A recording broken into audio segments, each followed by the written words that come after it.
Thank you very much, Trevor. I have a couple of preparatory remarks to deal with here. So while I'm doing that, I'm going to invite the panelists to come up onto the stage so we can pick up a couple of minutes of time. So while I'm rambling on, if our panelists could take their seats.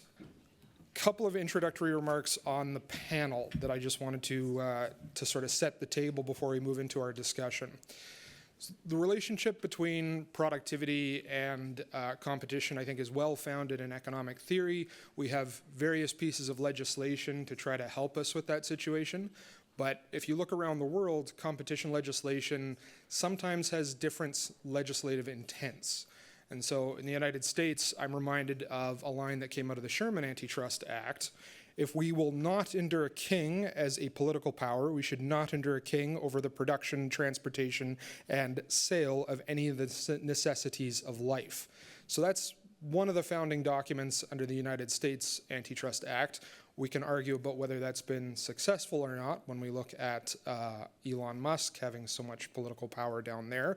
But I do want to sort of divert attention from that to the Canadian experience. And the Canadian experience has been driven much more by desires for efficiency, for firm growth, for trying to play on the national stage. And there's an open question as to whether that's the correct objective, whether we're approaching that objective in the correct way, and other things that we can do with competition policy.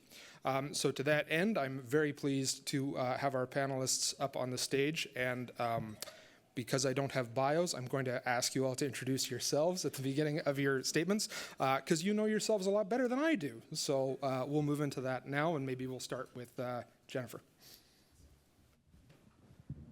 Are these on? Okay, good. Good afternoon, everyone. It's great to see so many faces here. My name is Jennifer Quaid. I'm an associate professor in the civil law section of the Faculty of Law at the University of Ottawa. And I spend a lot of time thinking about competition, also economic crime, business regulation more generally. So I've spent a long time thinking about these questions. And I did, in a almost former life, briefly work for the Competition Law Division. So I do have some inside experience in terms of competition enforcement and thinking about competition law from that side. And I've also worked in private practice, although not directly in competition, more on the securities regulations side. Matthew. I'm Matt Chiasson. I work at the Competition Bureau. I'm an economist and senior policy advisor. Although I will maybe just give my disclaimer here that I'm here in a personal capacity, so my views are my own and not necessarily those of the Government of Canada or the Competition Bureau. And Robin. Hi, I'm Robin Shaban, and I'm the chair and one of the co-founders of the Canadian Anti-Monopoly Project. We aim to create a more dynamic and democratic economy in Canada by curbing the rise of monopoly power. I have a keen interest in competition policy, both academically and as an ongoing researcher on the topic. Excellent. So in our prep meetings for this, there was a lot of competition, double entendre intended, over who was going to get the first versus the last spot. As anyone who's been on a panel will know, that the competition was for later spots on preparatory remarks, and unfortunately, Jennifer missed some of our prep calls because there was too much competition for her time. And so I think that puts you up first, Jennifer, if you are ready. I thought I might have time to connect to the Wi-Fi, but I don't. So I have to ride blind without a copy of the Competition Act in front of me. So forgive me if I get certain references That's so wrong. hardcore. Yeah. Lawyers are close to their texts. We like our laws. So I think by way of introduction, for those who do not follow these things with the amount of nerdy attention that I do, we have undergone over the past, let's say it's a little bit, not quite 3 years, yeah, almost 3 years, since we undertook a process of modifying the Competition Act in fairly substantial ways, and I think even compared to the 2009 amendments, which were quite substantial, this is the biggest set of changes made since the Act was converted from a basically criminal statute that was called the Combines Investigation Act at the time into the Competition Act in 1986. So we're really at a stage where a lot of things have been rewritten. What I would I guess, add by way of introduction, because we're talking about productivity today, and I know that that's the focus, but I'm going to maybe just use my opening remarks to give people a sense of where we're at, where competition is at, competition law, and how that might be leveraged to productivity. So a little bit about where we are. A lot of the changes that were made were inspired by the desire to perhaps send competition law and the enforcement capacity that's associated with that in a slightly different direction. However, we are at a pretty critical time for those who don't follow the policy process that closely. We've changed the words in the statute, but that words in the statute don't change anything. Spoiler alert. Despite whatever intentions might have been behind the changing of the words. Why do I underscore that? Because right now we're probably in the most important part of the policy process, which is, as Matt's colleagues know, the Bureau generally will issue guidance that says, look, here's how we see the Act, here's how we think our enforcement practices are going to be, directed. It's not a binding statement. Courts can still come to other conclusions and have come to other conclusions that maybe aren't what the Bureau imagined the Act meant. But that guidance is a very important source of information for those who think they might be subject to the Act or who want to comply with the Act to sort of set up their policies and procedures. That process is ongoing. So at the moment, we don't have any final guidance. We have some preliminary guidance. We've had some consultation processes, but until that process is complete, we're still in a zone where I wouldn't say all the dust has settled. And in fact, even once the Bureau guidance comes out, we're not necessarily where the dust has settled. And the last point I'm going to make is that we already have some litigation. And the first private litigation under the new rules under abuse of dominance has started, even though there was the potential to have some private litigation before. This is really the first sort of serious foray that we're looking at since the expansion of those rights. There will be more to come. We also have a significant abuse of dominance case that was brought by the Bureau and just filed before Christmas against Google, and Google has filed its response and has challenged some of the provisions that were enacted as part of this reform under the Charter. So I think that we're at a time where there's lots of things in play. There's no way I can give you, even a short primer on everything that changed. There's too many things that have changed. But I think that what is important to understand about what the changes were that were driving the competition reform, I think they can be put into two buckets. People may, challenge my categorization, but I think the first bucket is there were some long-time irritants from the Bureau's perspective and from others' perspective about the tools they had and the way they could use those tools, how those tools have been interpreted, and what they felt needed to change to make them more effective. So there's a whole series of things related to that. I think one of the big ones that doesn't get talked about enough is the market study power, so the ability of the Bureau to look independently of an investigation at things. We can talk about that.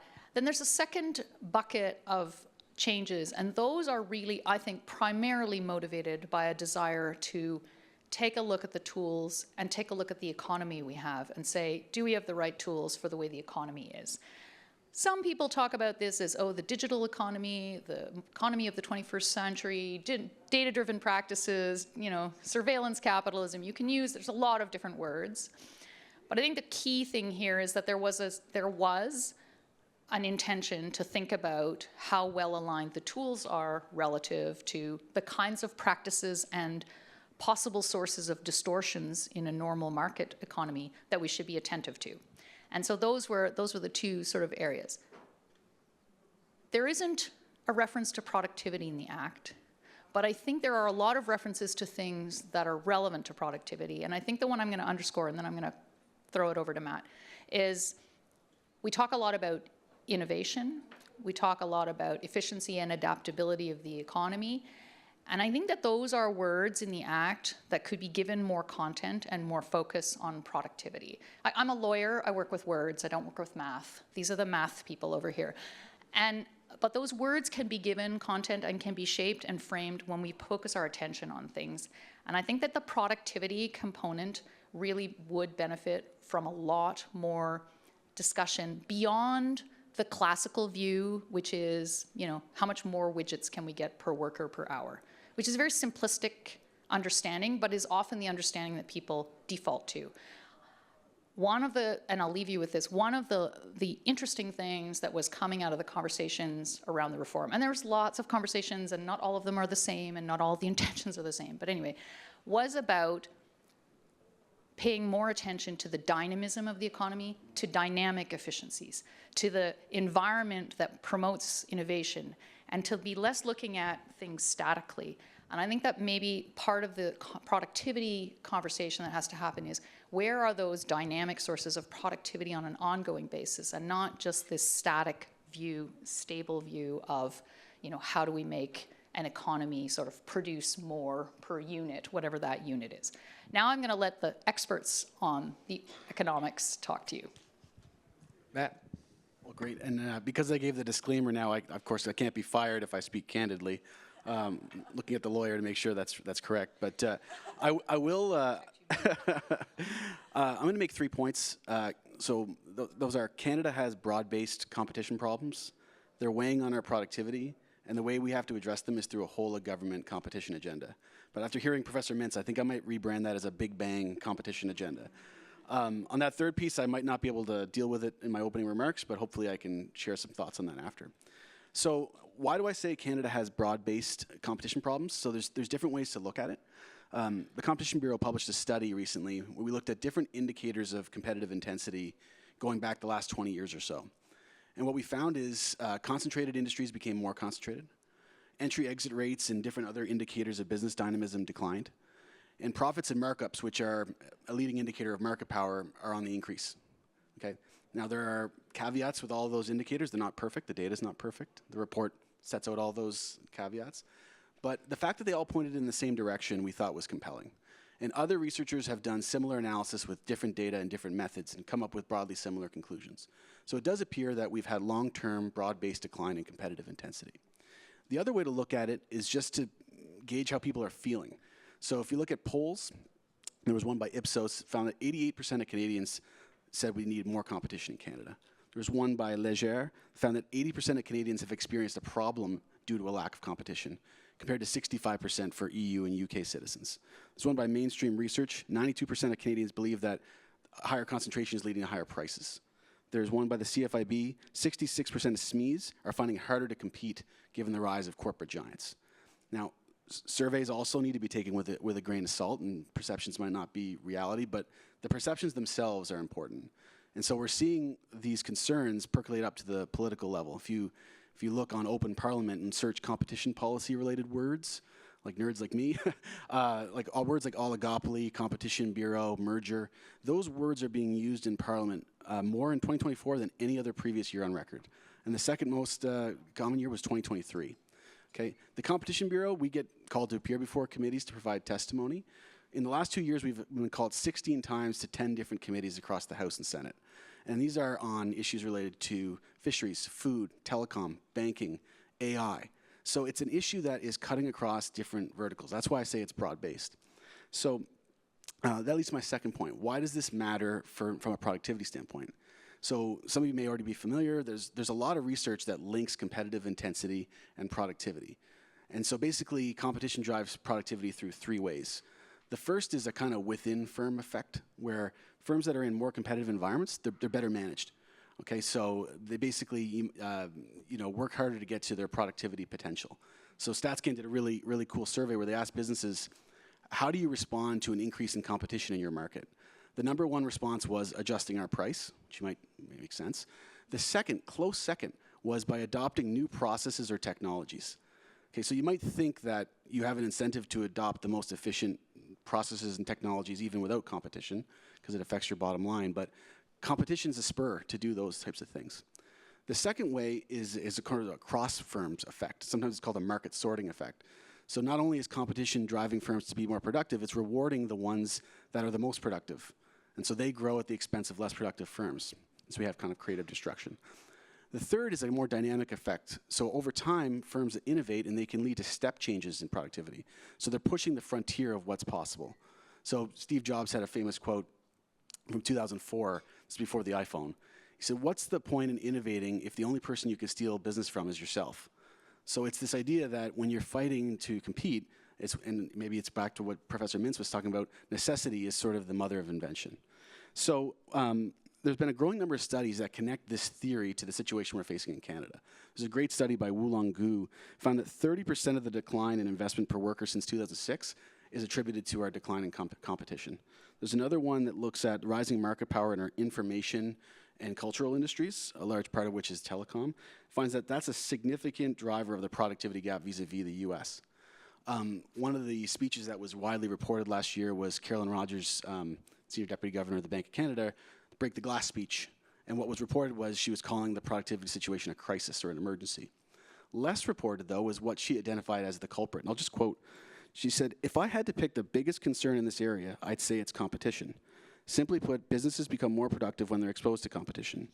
Canada's economy features many sectors where companies face limited levels of competition, whether from firms in other provinces, foreign rivals, or new entrants." So we have a broad-based competition problem. It's weighing on our productivity. What we need is a broad-based solution. So maybe I'll just leave it right there, and maybe that piques your interest.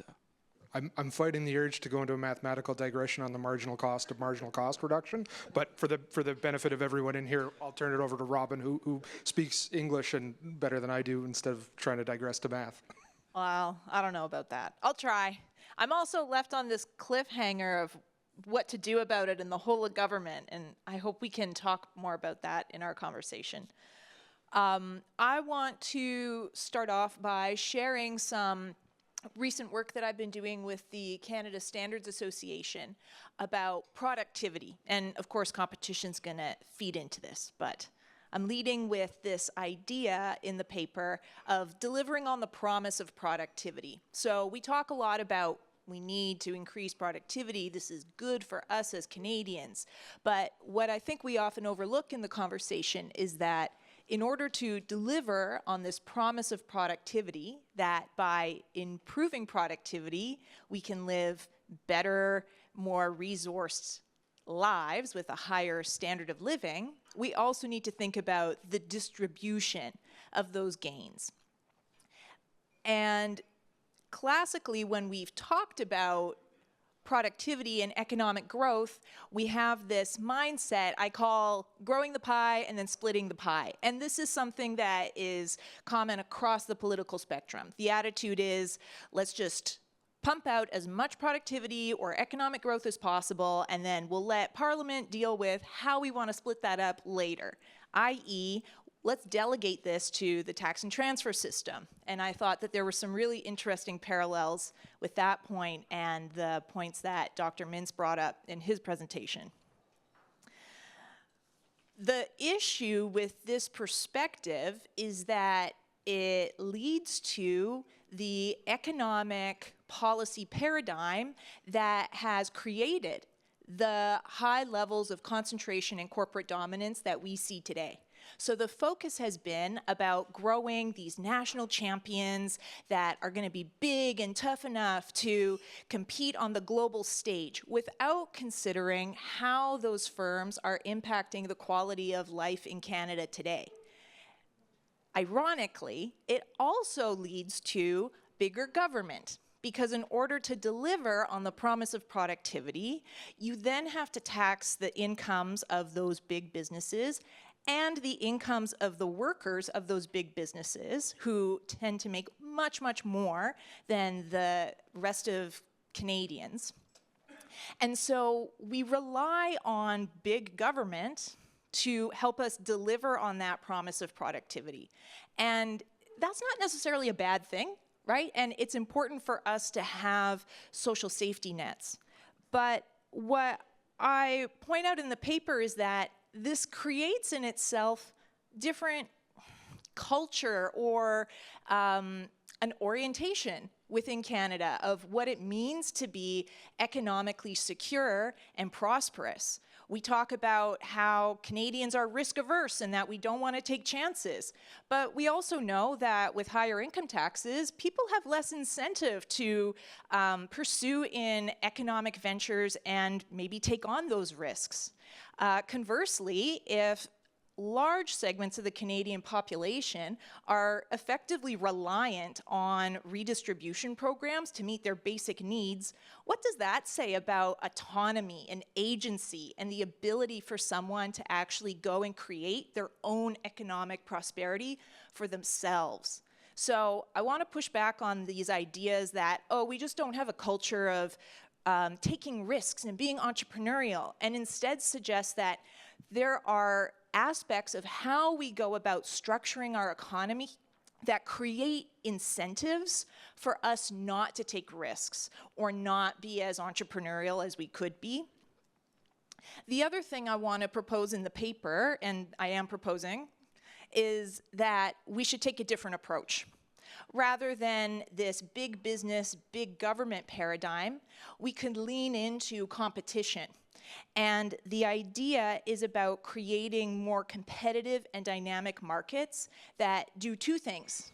We both incentivize productivity gains while simultaneously ensuring that the income generated from those productivity gains are more equally distributed across the economy. And there are a few different dimensions to this, but the core principle is this idea of diffusion. So it's not about abandoning our star firms and abandoning this idea that we should be creating leading global firms. Let's do that. But let's also think about how we take those best practices and those technologies that these firms are using and distributing them across the economy so that the rest of the economy can also benefit from these productivity gains. So if we use competition to drive productivity and deliver on the promise of productivity, what that looks like is increasing entry and exit rates. Or another way of thinking about this is pushing out zombie firms. Firms that exist in our Canadian economy that aren't productive, they're not super profitable, competition should be driving them out. And compared to many other countries, we have a large proportion of these zombie firms. It also looks like using competition as an incentive or external motivator to actually adopt technologies and business best practices to drive efficiency. And it's also about creating churn and contestability for those top productive firms. So we don't have the same 5 companies ruling the Canadian economy. Instead, these businesses have an actual threat of being usurped by a better, more productive and competitive company. So that's the vision for creating an economy that delivers on the promise of productivity. But I want to add one other dimension to this, which is that competition itself is not enough. We also need to be thinking about networks.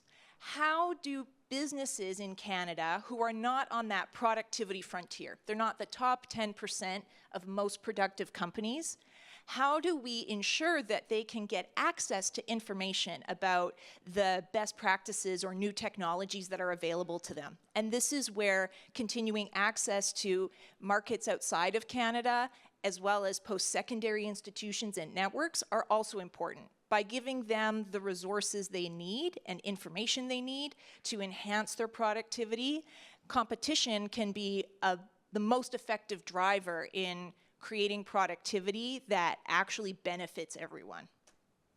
Thank you very much for the opening remarks. Note to the audience, unless I'm using this wrong, I don't see any questions showing up yet. So it might be a me problem, it might not be a you problem, but if it is a you problem, please solve it, because my job's a whole lot easier if you guys ask questions than if we have to use the questions I'm asking. Note to the panelists, I believe our timer's wrong. I think we go to 1:15, so I'm just going to ignore it until someone tells me otherwise. But in the absence of questions from the audience, I'll start sort of with a framing one. We've talked a little bit already about the number of competitors and concentration ratios and everything, but I wonder, do we need to be having a more open conversation, and this is a leading question because I think we do, about the distinction between the number of competitors and the strength of competition? Because we have politicians, by and large, at least at the federal level, that don't seem to draw that important distinction, that look at industries and say they're concentrated, concentration is bad. But I think the conversation's more nuanced than that. So I'm wondering if one of you wants to jump in and comment on that. Well, I don't mind kicking it off. I do think there is a distinction there. I don't think the goal should be to increase the number of competitors per se, but if what we are doing is eliminating unnecessary barriers to competition, and there is entry that happens, then great. Okay, so what we're trying to do is make these markets more contestable, provide more freedom for innovation and entry than what we have. So maybe I'll just kind of talk a little bit about what I mean when I talk about a whole of government competition agenda. And I suggest to any of you, if you haven't read this book, it's by Vas Bednar and Denise Hearn, I want to give a hat tip to them. They wrote a book called The Big Fix, which I guess is a little bit like The Big Bang as well, where they essentially are making the same point I am, which is that we have this competition problem. It's not all competition law related. So this is not just companies forming cartels or merging with one another or abusing their dominant position. Sometimes these problems are because there are regulations that are creating barriers, or there's an absence of regulation that would enable more competition. And so these levers are not within the Competition Bureau's control. We can't force a regulator at the federal level or provincial or any level to accommodate more competition through their schemes. So what it requires is a bunch of regulators to all think about their regulatory spheres with a competition lens, and to try to see if they can achieve their regulatory goal in a more competition-friendly way. So that's some clue as to what I mean when I'm talking about a whole of government competition agenda. It's trying to hardwire competition thinking in the design of a regulatory system across Canada. Robin? Okay. Hand up and we'll get a mic to you before the next question. Robin, did you want to chime in on that one? Yes, I do. I think that there are problems inherent to concentration. In theory, you can have a concentrated market that's still price competitive. I recognize that. There are problems from a political standpoint. Is it appropriate for a private entity to have large amounts of control over large segments of a market, large segments of infrastructure, without adequate political oversight? And I think that is something very important for us to think about as a democracy. And so I think it is worthwhile to make that distinction.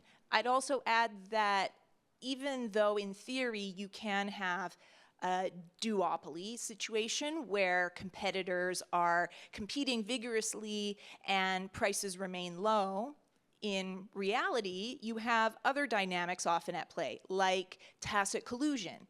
When you have a small number of competitors like that, it also allows these businesses to not explicitly collude, but more like a wink-wink, develop a mutual understanding of each other's pricing. And I can't think of a real-world example where you have a small number of competitors that aren't doing that. So I don't think that distinction you make about the number of competitors versus competition in our experience in Canada is as pronounced.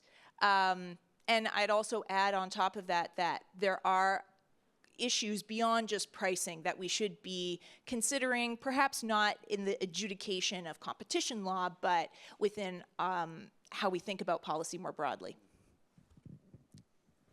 A couple of thoughts on this, so bringing it back to my sphere of knowledge, but I do think that something that it's not being talked about directly anymore, and in the context of the reform process, there was a lot of people talking and expressing opinions about competition, but a sort of sub-theme there, which I think is not being addressed, is that there seems to be, let's say, a significant minority of people who don't believe markets work. And I think that that kind of perception needs to be confronted and spoken to, because if we don't believe that markets work or that markets are capable of working, then we can throw out the Competition Act and we can adopt a different economic system. There is, to my view, what I've observed in a lot of the discourse and commentary, and granted sometimes there's a little bit of, flowery language, is that there's a tension between some of the positions that were taken vis-a-vis what we should do in the Competition Act and the existence of a capitalist market system. And you can be favorable or not favorable to market capitalism, right? This is, I'm not telling people what to think. But to the extent that we presume, and I think that that's still the political consensus, that market capitalism is the way we want to allocate resources, it's the best chance we have to allocate resources efficiently, I think we have to confront some of the ideas that have been creeping through competition policy and law head on and say, wait a minute, some of these things are actually not reconcilable with market capitalism. But the other thing I think that is important to remember is that what is the picture of market capitalism working? I don't know that we talk enough about what that looks like. And so I'm just going to pick a tiny bit. They know it's coming because I wrote this in my email. Entry and exit means firms will fail. They will go bankrupt. People will lose their jobs. There are not always winners. I think these hard realities have to be spoken to.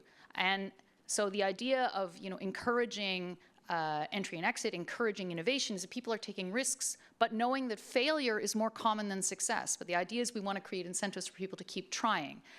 But there's going to be churn. There's going to be upheaval. And I think one of the words that I heard a lot speaks to a little bit the phenomenon that Matt and Robin are alluding to, is this kind of level of comfort, this sort of laziness and this is not meant, as a judgment of, but it's this perception that businesses are comfortable. And so if nobody really wants to train too hard or run too fast, we can all just trot up to the finish line and we're okay, right? But the idea of, behind some of what Matt and Robin are saying is, no, you do have to push hard. You do have to work harder. It is going to be uncomfortable. Because if you want the prosperity that comes with productivity, we do have to have a little bit of a poke behind us. So I think it's important to remember, what does functioning market capitalism look like? And it's not the perfect composition out of your textbook. And it doesn't have a magic number of firms.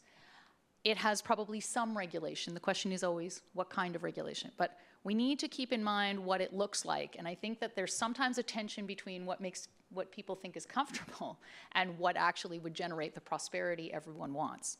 Yeah, I want to add to that too, to say that I think that growing the economic pie and then splitting up the pie economic paradigm that we talk about quite explicitly in economic policy making actually is a great example of what you're just describing.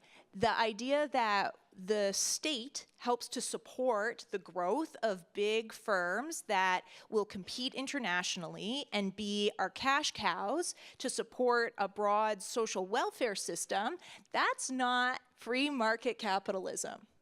That's not. And I'm not saying that that is all of our economic policy making, but we literally talk like that. And that perspective runs counter to the idea you're putting forward that competition as a dynamic ought to be a core driver of our economic prosperity. And we can see today how that non-free market capitalism mindset has brought us to a place where we have less competition and a tax system that isn't as efficient as it could be. So the best thing about moderating a panel like this is also the worst thing. We can go in any direction we want. But I'm going to take a question from the audience here, and then we've got quite a few on the tablet as well. But go ahead, sir. Yeah, I'd like to ask a question about a specific sector. One of the things that's been ongoing is concentration in financial services, and our erstwhile neighbors to the south have elected a bully who's wanting to us to change the way his firms can enter into the financial services sector. And in 2008, we had a very different experience than the Americans because we have a different structure of our financial services industry. And so I'm curious about the success in Schedule B banks and actually encouraging competition in the financial services sector without allowing a foreign culture, which is somewhat dysfunctional, from taking over that important part of the economy. There's something similar that would be going on in telecommunications and transport, for example. Are we going to allow a situation where to get from Edmonton to Ottawa, which I had to do, I would have to go to Chicago? Because the Americans have taken over the airline industry. What is the role of the government if we're a government in providing some regulation to these foundational parts of of our society when the possibility is it will just be taken over by foreign power? So we've got a question on the tablet also about foreign and domestic competition. So maybe I'll try to focus the initial response on the financial services market part of that, so the Schedule B banks, and then we can circle back around to foreign and domestic, looping a couple of questions in together. But I don't know who wants to start on financial competition. I'm not a financial services expert, okay, that's the first disclaimer, but I will say the following. This is a good opportunity to talk about the fact that much as I admire the competition lens and competition perspective across government, the fact is we have multiple policy objectives, and the public interest is not only defined by adherence to a rational, free market system that allocates resources efficiently. And sovereignty is one of those concerns. There are other concerns that are not always as popular that I mentioned, but concern about the state of the climate and sustainability is also a pretty high government priority, and there are some others. So when we decide how we put a regulatory framework around some sectors, it's usually because there are other objectives. And in the financial services industry, I think you allude to it, but part of it is the stability of the system and the ability to survive shocks. And we've made a choice about limiting or being very insistent about, what needs to be met. Those are also as a function of international standards out of Basel, 2 or 3, wherever we're at now. It's not just a Canadian set of standards. The Americans have chosen a different route. I will say this, however, because I want to be even-handed on this point. On culture, we have a Canadian bank that had a serious problem with regard to its attitude to anti-corruption measures. And so we had a concentrated industry that's arguably very well regulated, but still, in its US operations, allowed a major problem to emerge. So I don't know that Canadian culture in banking is necessarily superior to a culture elsewhere, but we have made a policy choice to put a certain level of importance on stability over the ability to invite other players in the market. And I'm going to let Robin and Matt comment further, but the one thing I will say about regulation, because there's a lot, this is the other thing I put in the email, they know it's coming. There's a lot of talk about, too much regulation, excessive regulation, red tape. And I put it to you, it's exactly like when we say taxing the rich. Everyone's in favor until you find out it's your regulation or your regulatory regime that's the red tape. So the fact is there are hard conversations that have to be had about what are the priorities we put forward. And so sometimes competition will not be the dominant priority. But these are hard conversations that have to be had among Canadians, and consensus has to be reached. And I suppose my fear is that at the moment there is not a climate of willingness to speak, collaborate, cooperate, and it exists at many levels. And that is what I worry about, because these are conversations where we have to reach some sort of consensus. And the direction, not helped by the United States, is that no, we don't need to do that. We want to only listen to the people we want to listen to, and we banish everyone else. And that's just not the way a democracy works. So I'm maybe feeling more optimistic just seeing what's happening on internal trade. Some of those are long-standing barriers, but we're seeing people come together to bridge differences. Another book I'd recommend is one by Andrew Spence called Fleeced, that kind of documents some of the issues in the financial services sector. One issue, and this kind of speaks to your point about deregulation, a competition agenda would not necessarily be the same as a deregulation agenda. And one example in this area, the Bureau has been advocating since 2017, I believe, for an open banking framework. One of the issues in the banking sector is people stay with their same bank forever. I'm one. I've been with the same bank since I was 5 years old. It's very, very hard to switch. You have a lot of direct deposits, things like that. It's cumbersome. It takes hours, days to switch banks. An open banking framework would ease some of those switching costs and make the banks have to work harder to keep your business. So that's a system that we could put in place. Many countries have done so. It's taking quite a long time. I guess we are concerned about cybersecurity, other risks, but other countries have those risks as well, and they've managed to bridge them and more quickly. So we need to find some way of moving on some of these files, with more haste. So that's one thing. I know it's not exactly what the question you asked, but that's one pro-competitive reform that would technically add to the regulatory stock, but I think would be a pro-competitive one that would benefit many. So. Yeah, that's a really useful distinction. I appreciate that removing regulation isn't innately pro-competitive. It's about creating market frameworks that cultivate competition. I'm not a financial services expert either, but the common theme that I pick up from your comments on financial services and airlines is an anxiety about having American involvement in Canadian markets and what this means for Canadian culture and sovereignty. And my reflection on that is that we often hear people say, well, if we just removed barriers to foreign entry into these markets, we'd have all this competition and it would just be so great. But I mean, the fact of the matter is, for a lot of these industries, there already is openness, and we're not seeing America busting down the doors. Competition isn't some white knight out there that's going to come and save us from ourselves. We need to be implementing regulations and revising current systems in order to cultivate more competition. So I don't feel at this point particularly anxious about Americans coming into Canada and giving us competition, but maybe undermining our sovereignty and cultural independence. And if anything, I think we need to look inwards and actually take steps to do the hard work of cultivating more competition within our own borders. So that dovetails really nicely with two questions that I've got on the tablet here that relate to foreign protections or protections against foreign competition. So I'll just read these verbatim. How can government promote domestic and foreign competition while also ensuring national champions in critical sectors for issues of sovereignty? So defense, health, food security. And then related to that, how do we reconcile this conversation with the push, particularly at the political level, for creating unicorns and then bemoaning the fact that we don't have those unicorns?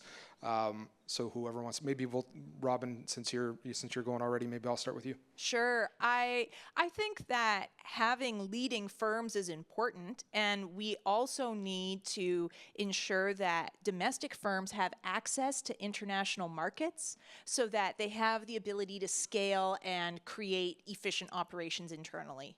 But I don't see Canadian involvement in international markets as a good in itself. Maybe there's geopolitical reasons for that, but the reason we want that is because it enhances productivity and makes our firms more productive. So I think what is more important, and frankly, I think more bang for our buck, is looking internally and saying, how do we take the leading firms we do have, right? Like, given the unicorns we have, because there's a couple, what can we learn from those firms, and how can we take those best practices, take those technologies, and implement that across the entire economy?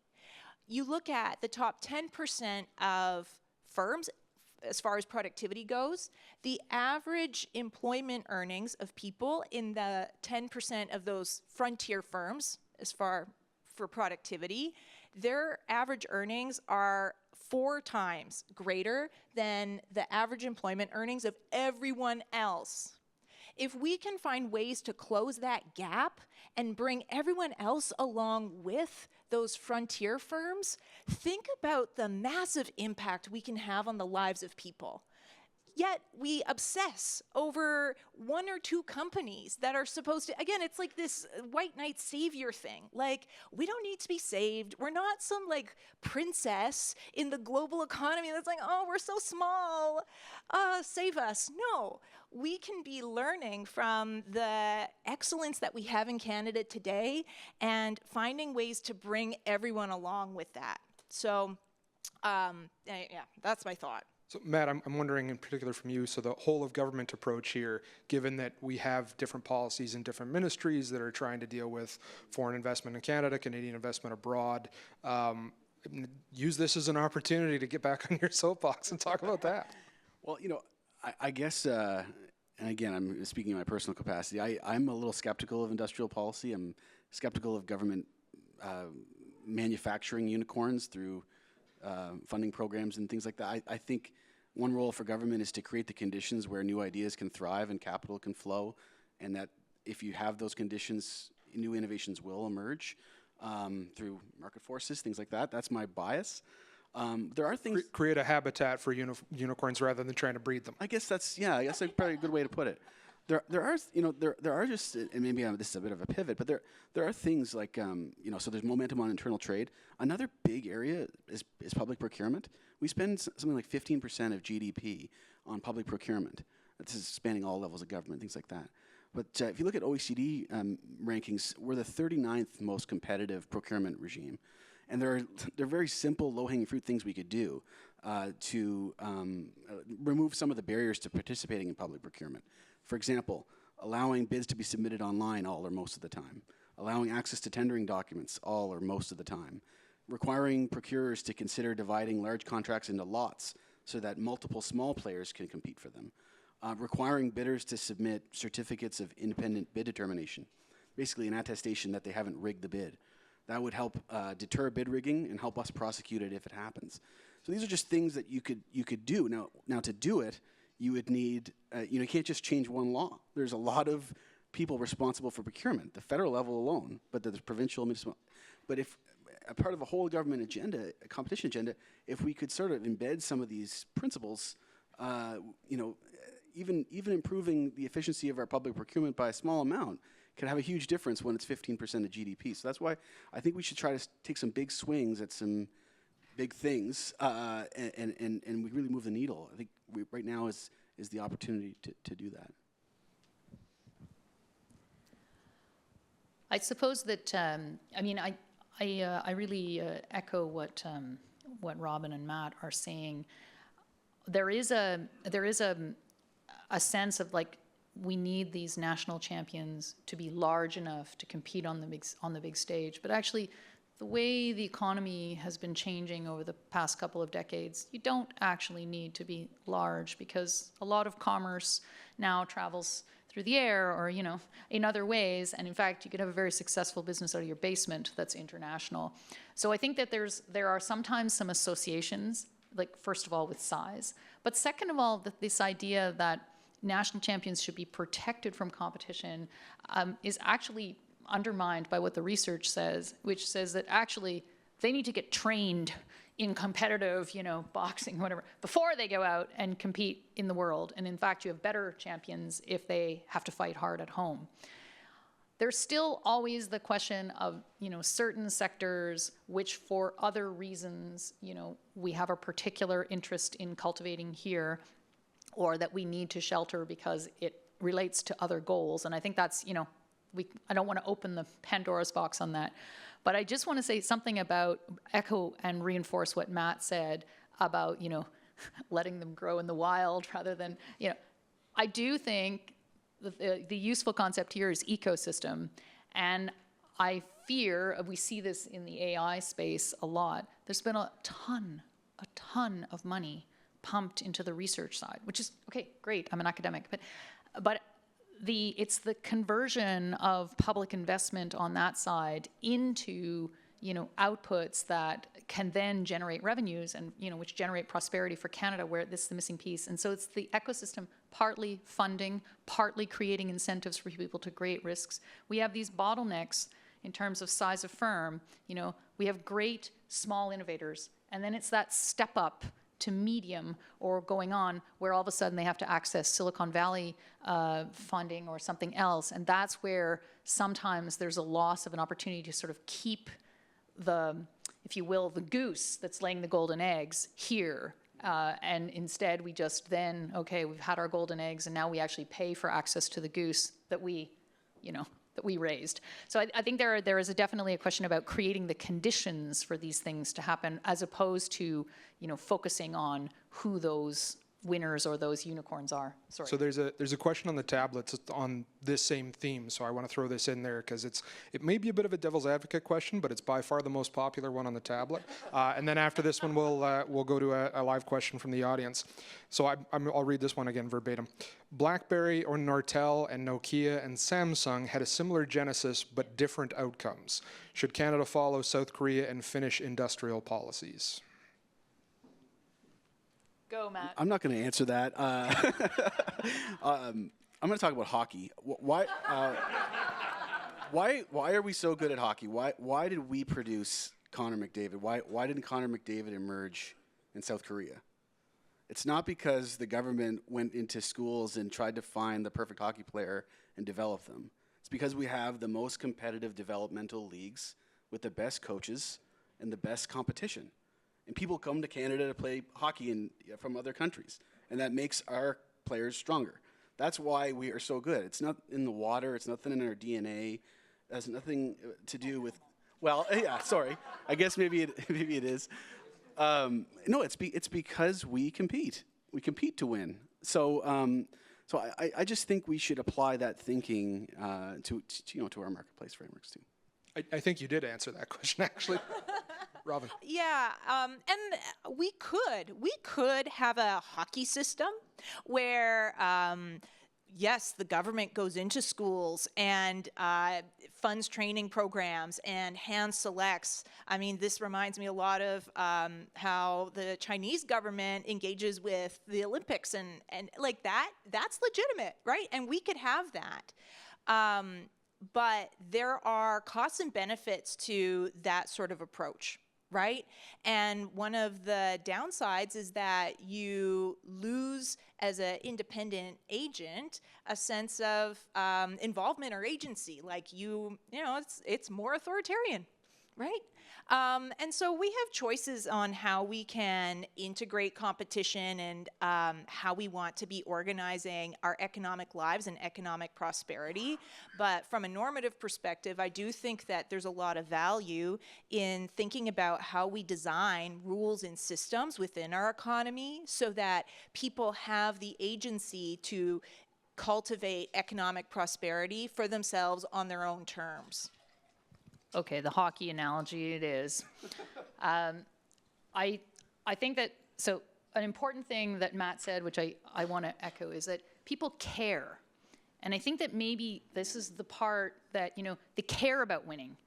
And perhaps part of, some of the strategy and movement is to give reasons for people to care, to have skin in the game, to want to succeed, right? I'm not saying people don't, but I think when you face barriers or impediments, or you're just like, oh, it's all locked up anyway, so why bother, right? I do think that people have to care.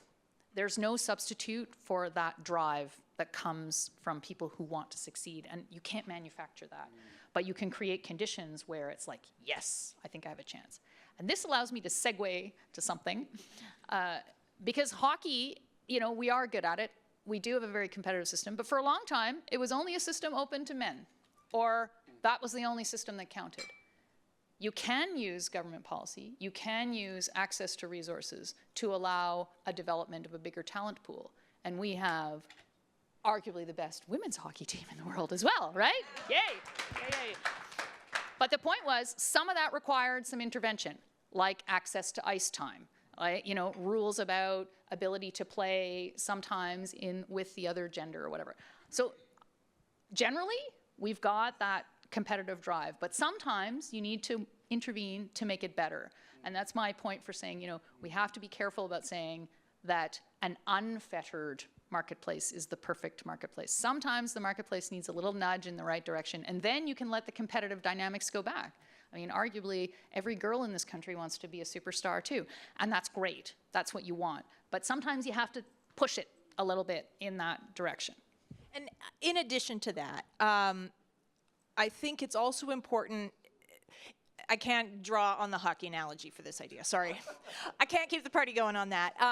But when we're thinking about a more competitive and dynamic marketplace, to your point, Jennifer, about this means creating environments where firms enter and die and people go bankrupt and people lose their jobs.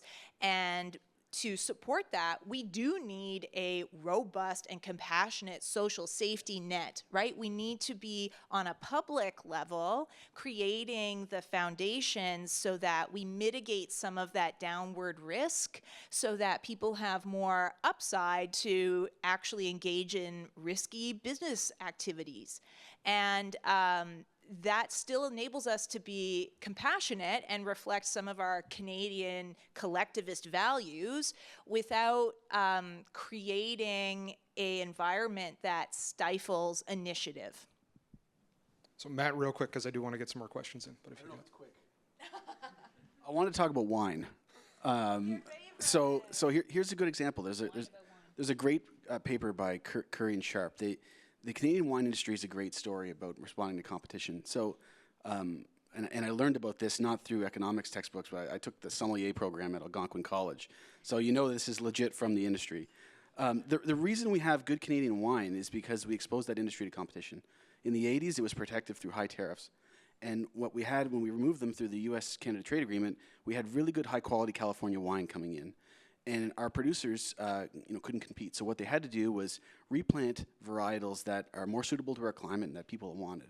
They invested in VQA standards to improve the quality of wine. They invested in ice wine, which is this unique Canadian product that our climate can produce, but most other countries can't. It's very export friendly. The Canadian wine industry grew and thrived because of this competition. Not because it was protected from it, but because it was exposed to it. And yeah, sure, maybe some players had to go out of business, but they were replaced by newer ones that were innovative and hungry and that grew. And so I think that's the kind of culture that we want to nurture in other markets as well. Yeah, I think on that point, we have to be careful about the problems associated with survivor bias. So on the wine, and in fact, almost the inverse of that. So on the wine side, that's a great story. You look at Nortel, that's not a great story. But I think we have to be open and upfront about that. And back to Jennifer, back to your original point, that competition means we're going to have firms that fail and we're going to have firms that succeed.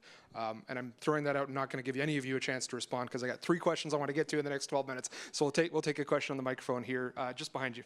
Yeah. Thanks very much. Fabulous session. I want to build on the challenge of regulation and the fact that removing regulations of their own on its own does not make us more pro-competitive. But we do have a major regulatory burden, much of which is protecting oligopolies from competition, that if we don't start to move through that and modernize and make them more agile and pro-competitive, the oligopolies will continue to be protected. The Bureau has tried to issue papers and generate insight into how regulations, policies, programs could be more pro-competitive. Yet we had a very anti-competitive bill and the GST mess that was done before Christmas that harmed small business and was a boon for American retailers. So we are not understanding, just to get to the question, we don't have the regulatory capacity or expertise to remove those walls around our oligopolies. How do we get through that? Just a small little side question. Really easy one, yeah. We'll get to that real quick. Here are a few thoughts. And perhaps that's like my bias of how I analyze problems. But it starts with asking the question, why are these oligopolies being protected? What are the interests? And they can be legitimate interests, right? So if you think of media and broadcasting, there's a concern about protecting the ability of Canadian creators in an environment where they are overwhelmed. And we are, in some ways, uniquely situated because we're right next to the biggest, cultural producer, whether you think it's culture or not, and just declared my bias. But even compared to the Australians, my point is, and to the New Zealanders and the UK, in part because they have a different accent. Our accent is very similar, and it's very hard. So there can be reasons why we protect these oligopolies, but I think it starts by saying, what are we doing? Why did we create this castle around, or this moat around this industry? Are those concerns still legitimate? If they are, how are we measuring them, and what are the trade-offs involved in doing that? And here I will make a plea as an academic, and I can't do it myself. It's like, we need information. We need Canada-specific information. If you don't measure it, you don't know it exists. You have no way of saying, are we doing better? Why can we do, how can we measure better what we're doing? So I would say in some of these industries, there is a lot of baggage. Maybe at some time in some other era, there was a different vision of what the most important priorities are. But that needs to be revisited. And I would say, to your point, Senator, one of the other things that we don't do enough, I think, is normalize that we need to revisit. It's this idea of dynamic is not just like dynamic economy, but like we need to be in a situation where we can be adaptable, and it's okay to go back and say, 5 years ago, we really thought this was a great idea, but we've measured the way we planned the outcomes, and it's not turning out the way we thought. It's sort of consistent with what Matt is talking about, risk takers and innovators. You try stuff, and maybe it doesn't work.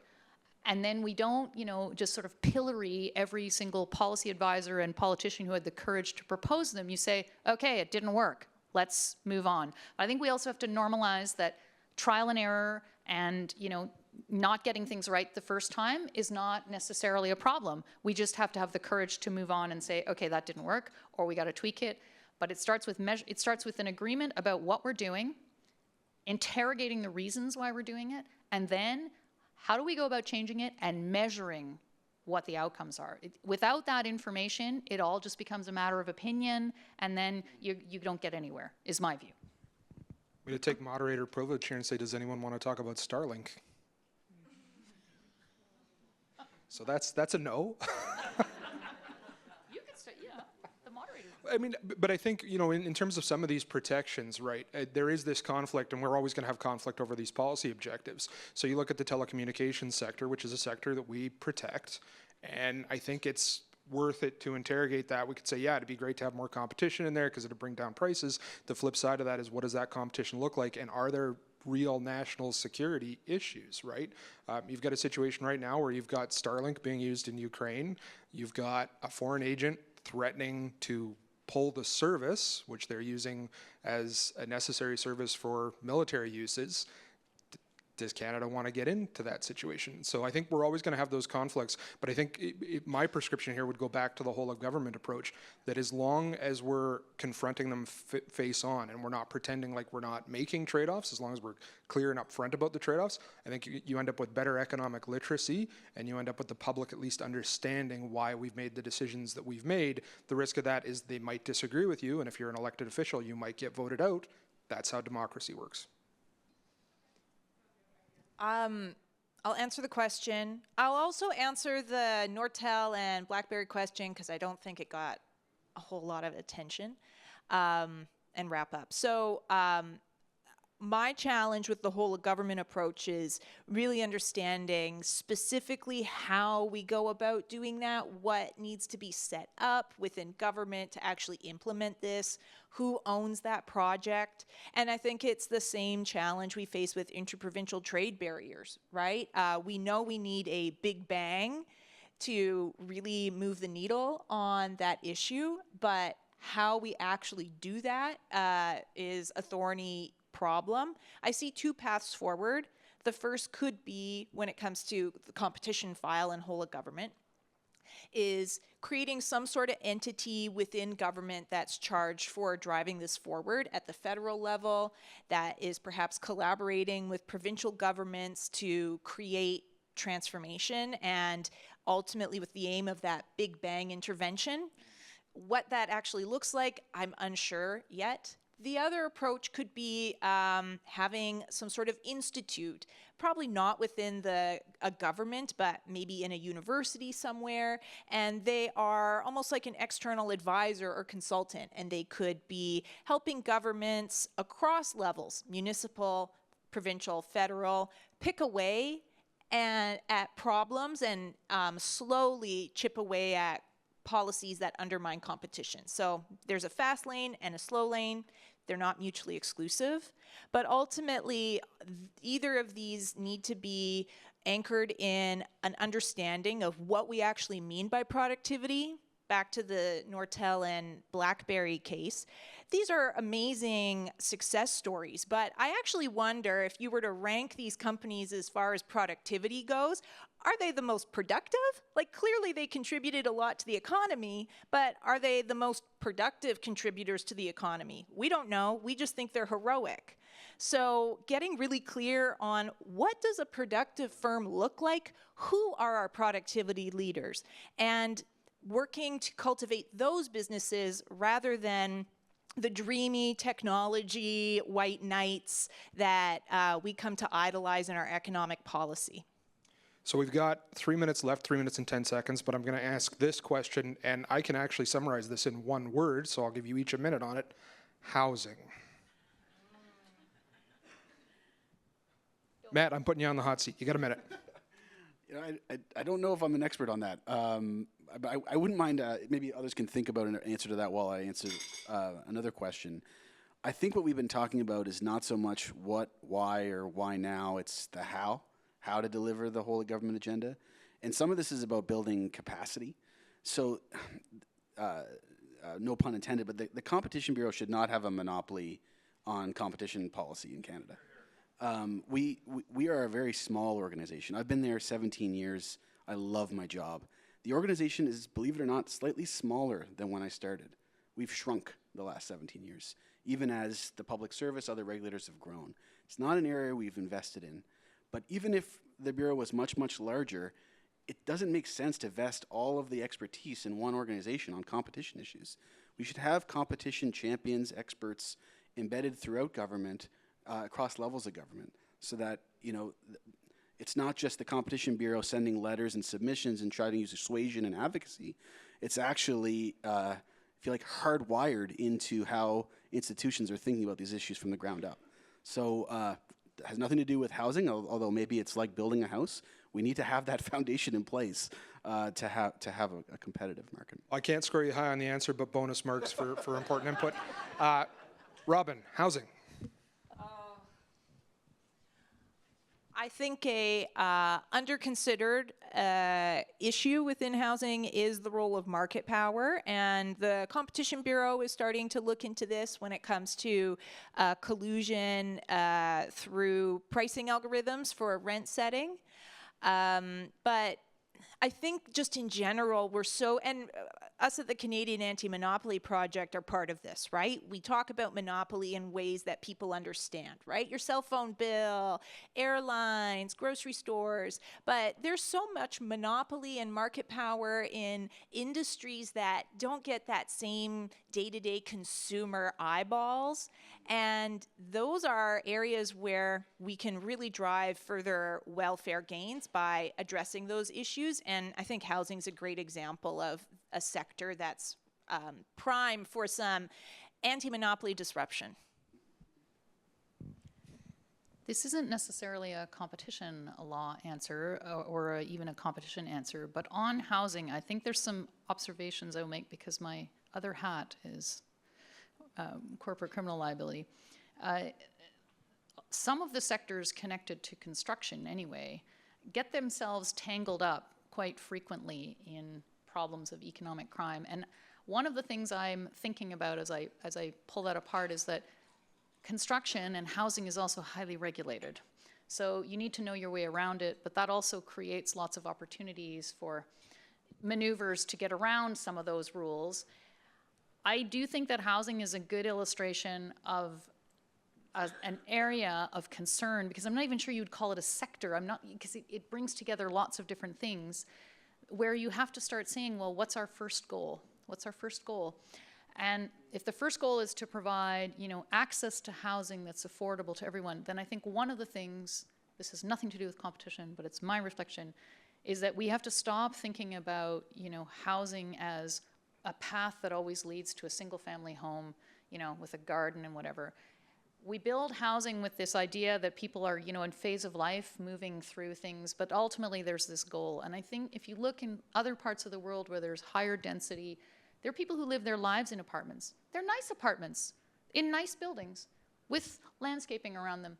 They're not all bunched together, and they have access to transit and this kind of thing. So I think we need to first think about, well, what actually is the goal for housing? And then you can start thinking about structuring, what kind of housing stock you get. And then the players in that space, we have to think about what's the appropriate amount of, let's say, parameters, regulation around them, and what part needs to be left to competition. But I think the added focus for housing is that housing is a basic right. And so at one level, we do have to have a floor. Pure market competition in housing isn't going to work. But how do we make sure that we reach many of the people who don't have housing without creating distortions that then skew how housing is put together and how it's built? I don't have the answers to those questions, but it's a good illustration of where there's multiple things that have to come in play. Competition policy isn't going to solve this on its own, but having that mindset of how do we generate an incentive to create that kind of housing, how do we rethink it, I think it is a good illustration. That's it. I'm going to take moderator privilege and disagree, but only slightly when you say you don't think it's necessarily a competition policy issue. I think it does still speak to the ability of both the public and the private sector to respond to demand, and not demand that they're presupposing, but actual demand. So when you talk about different types of housing, and that's product differentiation, we teach that out of the textbook model of industrial organization. Do you have the right amount of choice? Too much choice might be inefficient because it would cost you too much. Too little choice is very inefficient because consumers aren't getting what they want out of it. And with that, I am going to prohibit any of your response because we're over time. I will thank our panelists. I really appreciate it. And thanks so much to the audience. Your questions made my job much easier, and I'm supposed to invite Trevor back up to the stage, but unless he's hiding, I don't see him. So I will take privilege of telling you that we are headed into a break. I have absolutely no idea how long it is, but I can't imagine it would be more than about 15 minutes. Thanks very much.